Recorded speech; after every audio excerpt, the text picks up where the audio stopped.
This is the Locked On Philadelphia Phillies postcast. I have no idea how I'm going to keep it together for this. That is one of the most brutal ends to a game you can imagine, much less a season. I have no idea what to say. I have no idea what to think, except pure anger. And I guess we're in it together. This is the Phillies postcast, your instant game reaction for the Philadelphia Phillies.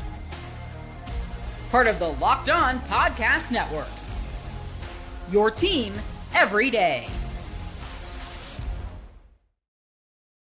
Yes, this is the Locked On Phillies postcast. I'm Connor Thomas, filling in for Mark Farzetta. Your first listen every day, part of the Locked On Podcast Network, your team every day. I don't know. I might just sit here silent for the time that I have to do this postcast. I don't know what to tell you, what to say. Ryan Kirkring just threw the season away.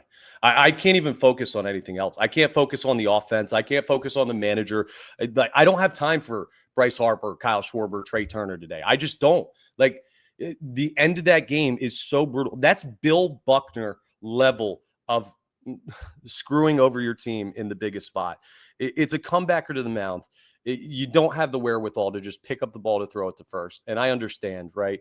It's a big spot in the game and the adrenaline, you're on the road and the crowd noise and you see the play in front of you and a runner trying to go home. But that's elementary. From the first day in Clearwater down at spring training, pitchers are taught how to do that. And in the biggest moment, you cannot make those mistakes. It can't happen. We're going to talk about for the rest of our lives, the Ryan Kirkring play. It will be one of the black marks on Philadelphia Phillies sports fandom.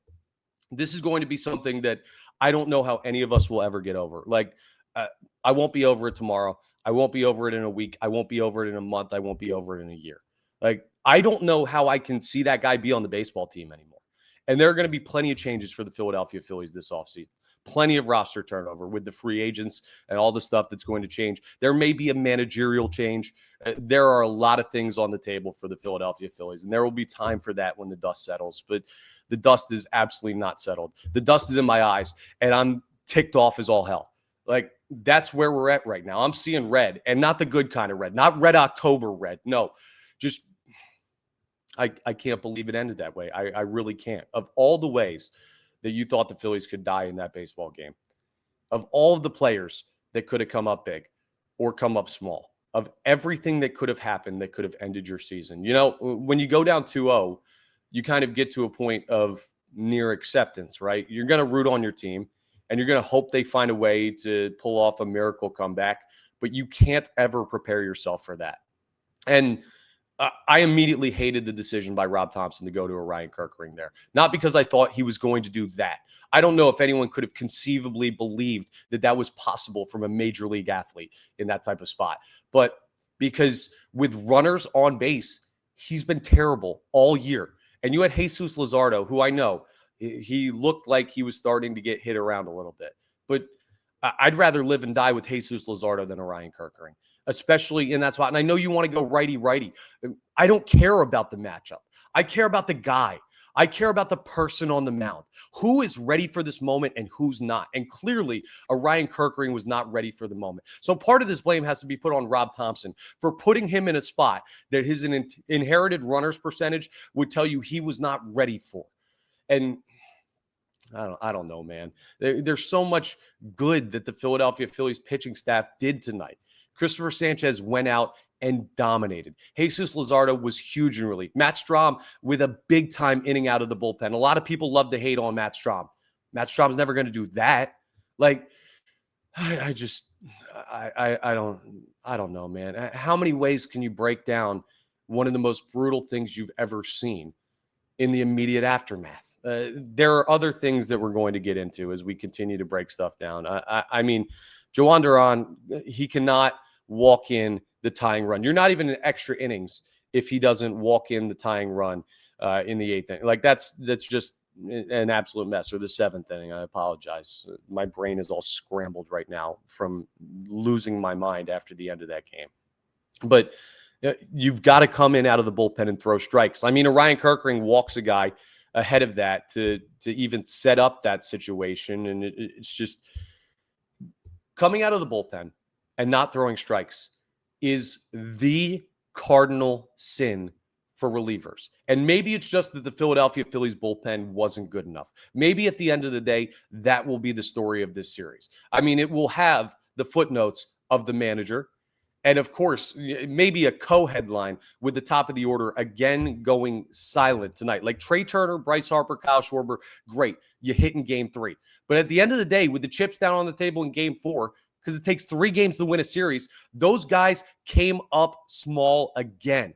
And I mean, I can't get over any of this tonight from the Philadelphia Phillies. Turner, 0 for 5, 2 strikeouts. Schwarber, 1 for 5, 2 strikeouts. Harper, 0 for 4.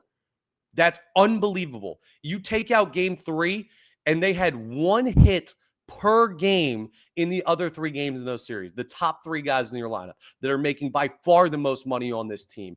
And they deserve some of the anger tonight too. Like the immediate reaction is Kerkering. What in the world are you doing? How can you ever step on a mound again for this Philadelphia Phillies team? And then when you start to think about it, you got to believe that you shouldn't even be in that situation if the top of your order creates anything at all that you can build on, but they didn't. This baseball team is so maddening. You know what I'm making the claim for going forward? As long as this is the core of the Philadelphia Phillies, which, hey, it could change this offseason. Who knows?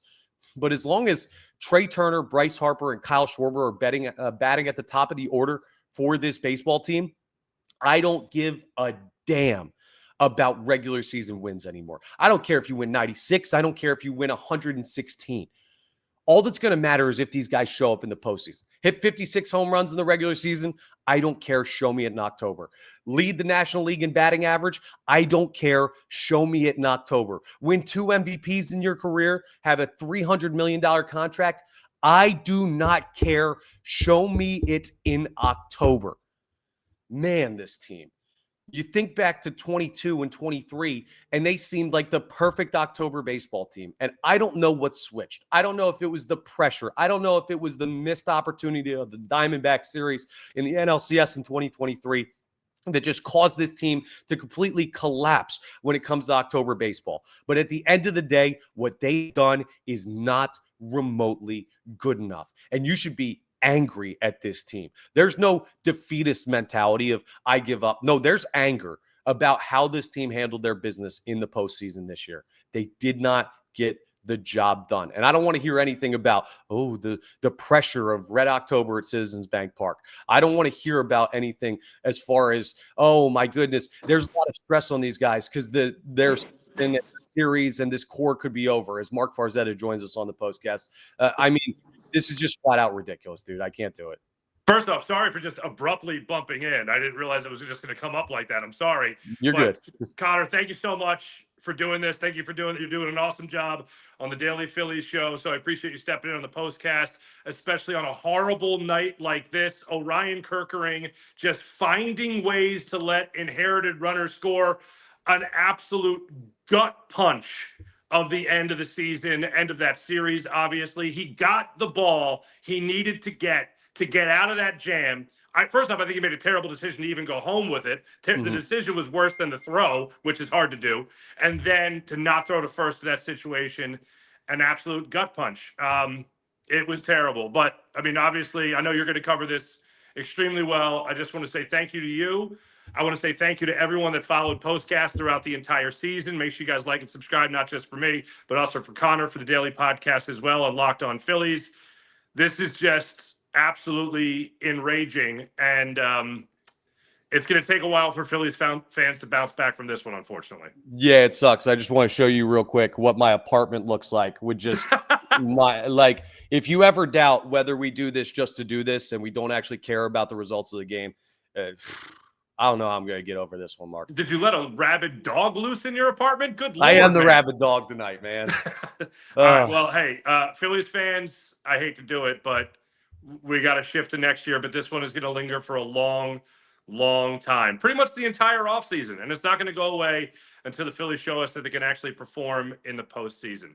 Connor, thanks again. And to everyone, again, that followed POSTCAST throughout the year, thank you so much. I'm sorry I couldn't be with you tonight.